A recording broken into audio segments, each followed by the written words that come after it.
You're safe, Dr. Quinzel. He ain't going anywhere. Thank you.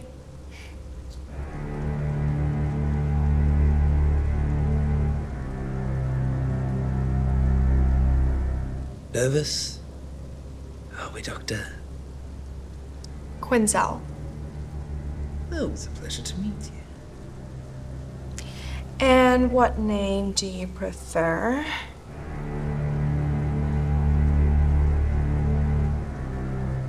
You know my name, Dr. Quinzel. I guess so. Tell me something, Doctor. How many weeks have you been working here? I believe I'm the one who's supposed to ask questions here.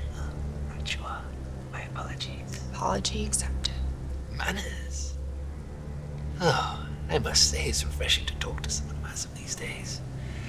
Oh, you'd be surprised the amount of people you bump into on the street who don't even acknowledge that they're in the way as you're trying to. What are you doing? My job? I'd like to have my previous statement retracted from the record, then. That's not how this works. Really? I could have sworn the last guy allowed it.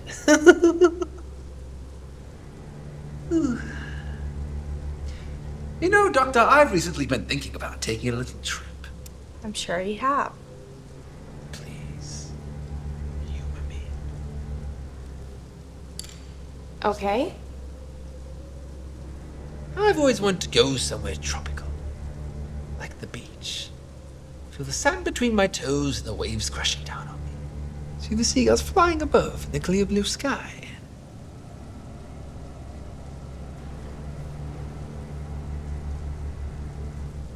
Actually, on second thought, it doesn't sound so nice when you say it out loud. And in a familiar way, it's kind of boring. Don't you think? Can we move on now? What's the rush? Ain't going nowhere, Doc. Maybe someplace else then. Maybe I'll take a trip down to the lake instead. The lake my father used to bring me to when I was a boy. We'd go down there during the spring break. Do some fishing, roast marshmallows, oh, the whole shebang. What else do you remember? Just as when the sun went down, no. That's when the real fun began. It's getting dark, son. My father would yell before he'd drag me to the house. He'd start up the fire, we'd sing Kumbaya to the wee hours of the night, and then, just before I could fall asleep, my father, he'd take his weapon of choice and beat me. Beat me, beat me, beat me. Till I was black and blue. It was the belt if I was lucky. The fire belt, no. That one really hurt. Became a new holiday tradition of sorts. Even got to the point where I started to look forward to it. Perhaps because it was the only time Father ever paid attention. But if you were to ask for my opinion now,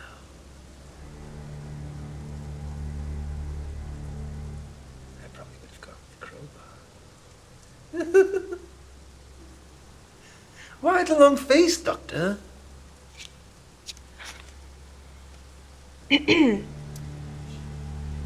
January 16th, 3 years ago. Inmate number 11940, aka The Joker. Session number 1, conducted by Dr. Young. And I quote, "So then I thought about taking a trip down to the farm my father used to take me to when I was a boy. Blah, blah, blah. It's getting dark, son," my father yelled before he would drag me into the barn. I can continue. So my memory's a little spotty then, huh? Guess the repeated blows to the head from old bats isn't quite what the doctors here described. Really? That's your excuse? Because it's hard for me to feel sorry for you when you're so addicted to being a center of attention. A spotlight junkie. You know the best spot for someone like that? The circus. Because I'm a clown, Doctor. No. So you're calling me a freak then? No. More like a symbol. That's more Bat's thing, not mine. Oh, but it is. You both represent order. Or in your case, lack thereof. Or like chaos. It was building up inside of you for a while, wasn't it? And then it just exploded. And it's only a matter of time before the same happens to the Batman. That's your goal with all of this, right? Why you continue to persist, even though you always end up back here at this table. You think he's already on the edge, teetering. All he needs is that one little push to send him over. But unlike you, he's not weak. Well, I guess the joke's on me then. I have to admit, you have me all figured out, Harley. It's Harleen. I mean, Dr. Quinzel.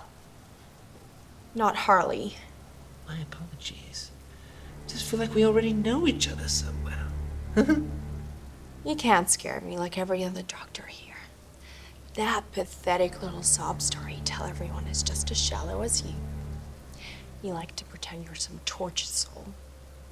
Like your parents or society or the system has failed you. That you had to become this thing. Just your own survival, your own sanity. But you're not special. You're not unique. I've seen 100 other Jokers.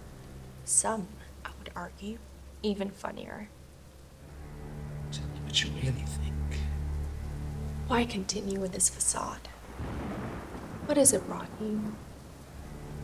More importantly, what does it cost you?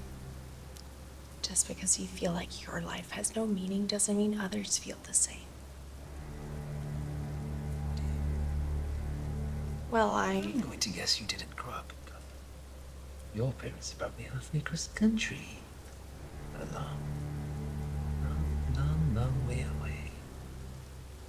Running back home to them now would only make you look a failure, wouldn't it? The shame that would come with that must be... But there's nothing to be ashamed about. You might think you understand me, but I see the real you. Mama's a stay-at-home type. Likes to read, clean, keep herself busy to distract her from the fact that her husband can only afford the house because he's secretly a loan shark or a con man. But she never brings it up, because she knows it'll only mean the end of her little fantasy. Meanwhile, he's just terrified she'll work out on him. Or maybe not. Maybe Daddy was a pill popper who couldn't shut up all those voices in his head until he was too far out of reach for anyone to help. And you know what the only cure for a sickness like that is? One bullet. Straight to the skull. But then again, I could be wrong. I mean, I'm not the one who's a trained psychiatrist after all. But either way, the world can be a cruel, cruel place, more ways than one. Am I right, Dr. Quinzel? Dr. Quinzel? will you just shut your mouth for 1 second? Listen to me. Let me make it perfectly clear. You don't get to see me or understand me. You don't know anything about me. That's not how this is gonna work. Ever. Oh, well. Oh, it's a shame our first session ended on such a sour note. I was having so much fun talking with you. More than I've had in a while. And I'm sorry we didn't get to the punchline about your old daddy. It's a real tearjerker, that one. But there's always next time. Guards! It was nice meeting you, Doctor. Pencil me in for Tuesday at 8. Oh, Harley! Got a nice ring to it, don't you